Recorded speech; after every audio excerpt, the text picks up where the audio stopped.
My wife said, "I'm buying a $15,000 purse. It's my money from our account." I said, "Absolutely."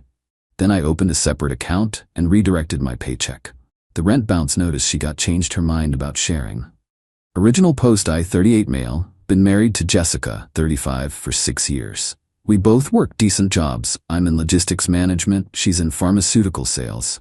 Combined income about $165K annually. Not rich, but comfortable in our 2-bedroom apartment. We always had this arrangement where both paychecks went into one checking account. Worked fine for years. Bills got paid, we saved a little, took modest vacations. Then, Jessica discovered luxury handbags. Started small. A $500 Coach bag here, $800 Michael Kors there. I didn't love it, but whatever. She works hard too.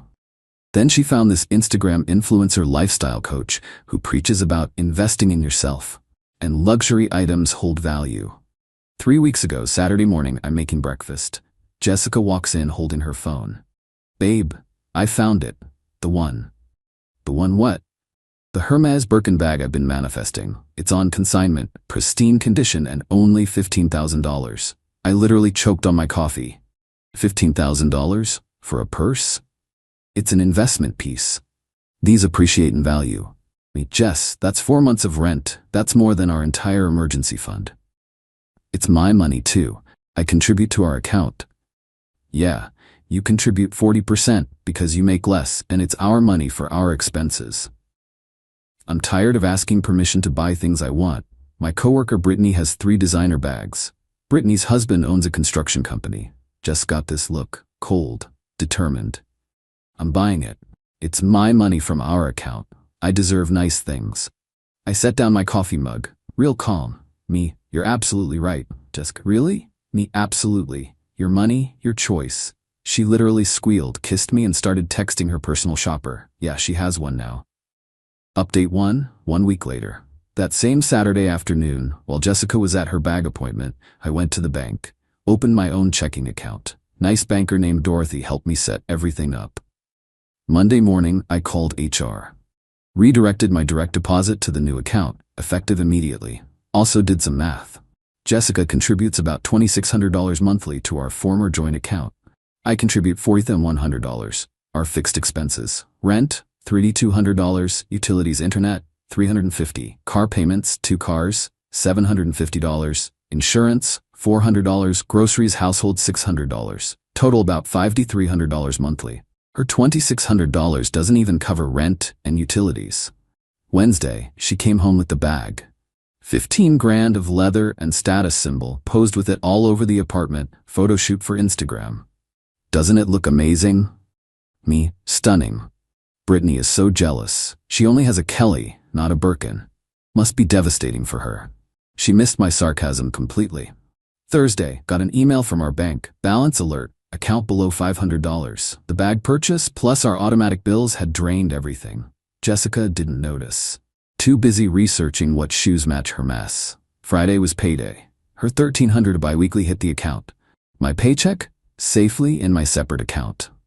Update 2. The first of the month rent's due on the 1st. Always has been.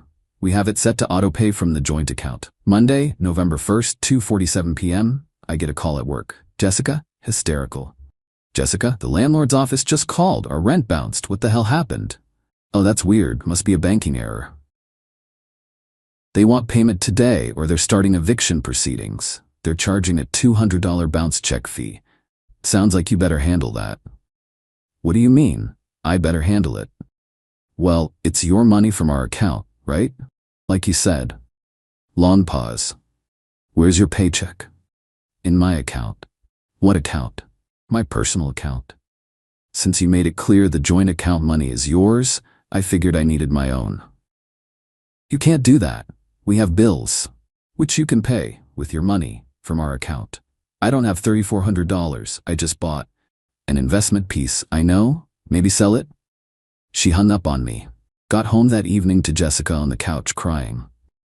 The Birkin bag sitting next to her like a $15,000 accountability partner. "How could you do this?" "Me, do what? Respect your financial autonomy? You're sabotaging us." "No, I'm managing my finances. You manage yours." "But we're married. What's yours is mine. Funny how that only works one direction. She called her mom Eleanor, speakerphone, because drama needs an audience. He's financially abusing you, sweetheart. Hi, Eleanor. She spent 15 grand on a purse. It's an investment. Cool. She can invest in rent too. Mom, can you loan me? I'm on a fixed income, baby, you know that. Jessica's face was priceless. That night, she had to transfer $3,400 from her savings, her personal fun money account she thought I didn't know about, to cover rent. Had about $600 left after that.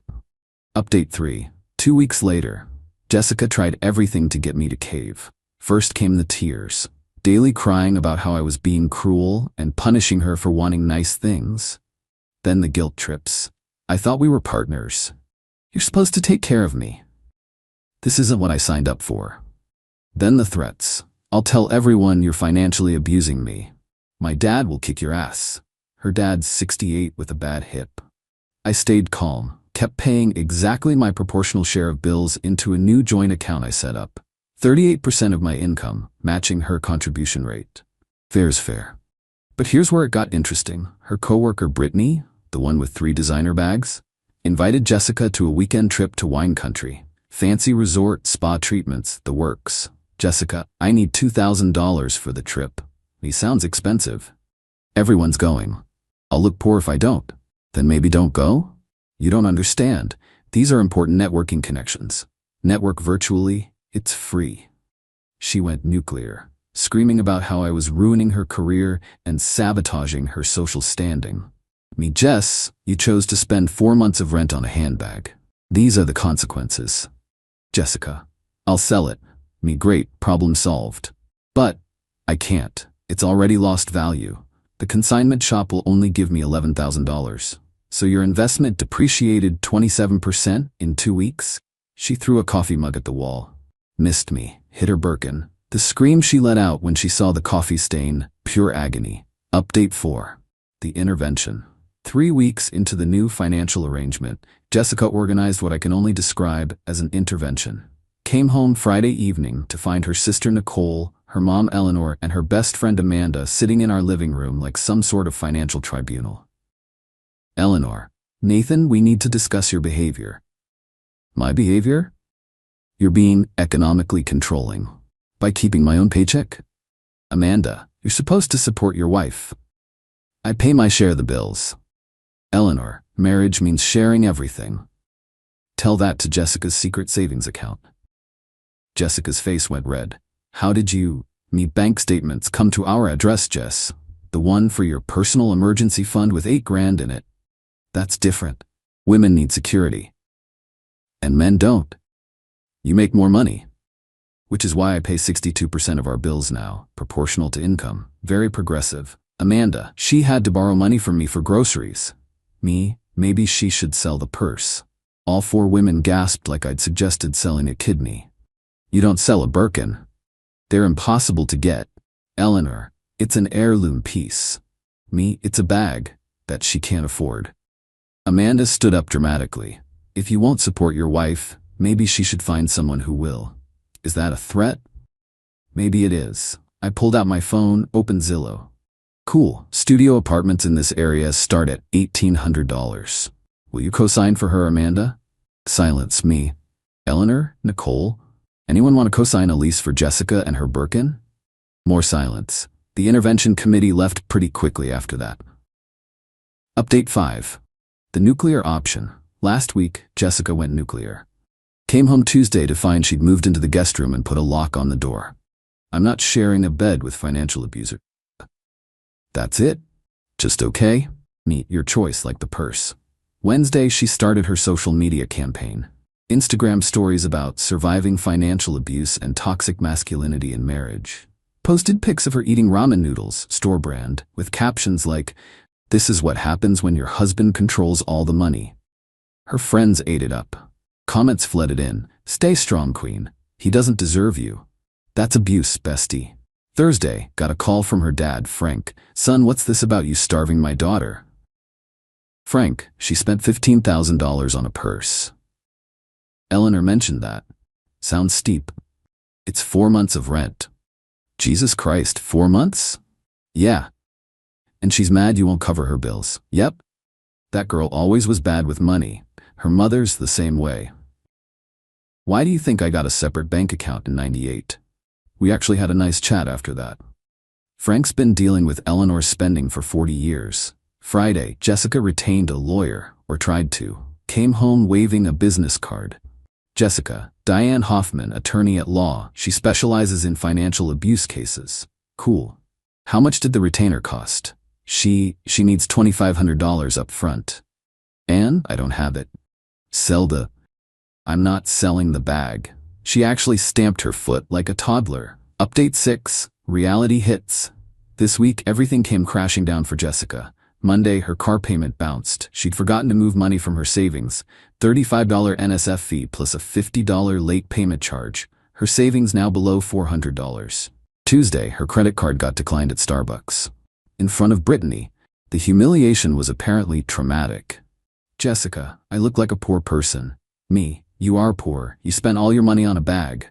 Wednesday, the worst thing happened. Her company announced they're downsizing the sales department. Not layoffs yet, but restructuring. Commission structures being cut by 30%. Jessica's income about to drop from $65K to maybe $45. She had a complete breakdown. Crying, hyperventilating, the works. Jessica, what am I gonna do? I can't live on $45K. Millions of people do. But I have a lifestyle. And you have a bag. This isn't funny. Me. No, it's not. It's what happens when you prioritize status symbols over financial security. Thursday, she finally tried to return the Birkin. Went to 3 consignment shops. Best offer, $10,500. The investment had lost 30% of its value in 1 month. It's because of the coffee stain, which happened because you threw a mug. Which happened because you were being impossible. The mental gymnastics are impressive. She didn't sell it. Still couldn't let go. Friday morning, got an email from our landlord. Lease renewal time. Rent's going up $200. Now $3,400 monthly. Showed Jessica the email. My share at 62% would be $2,108. Your 38% would be $1,292. Jessica, I can't afford that. Then we need to find cheaper housing. But this is our home, which we can't afford if you keep buying purses worth 4 months of rent. She finally broke. Not angry crying or manipulation crying, real defeated crying. Jessica, I messed up. Really bad. Yeah. The bag was stupid, spectacularly stupid.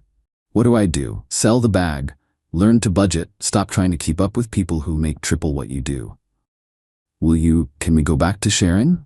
No. Final update, resolution. It's been 2 months since Pursegate began.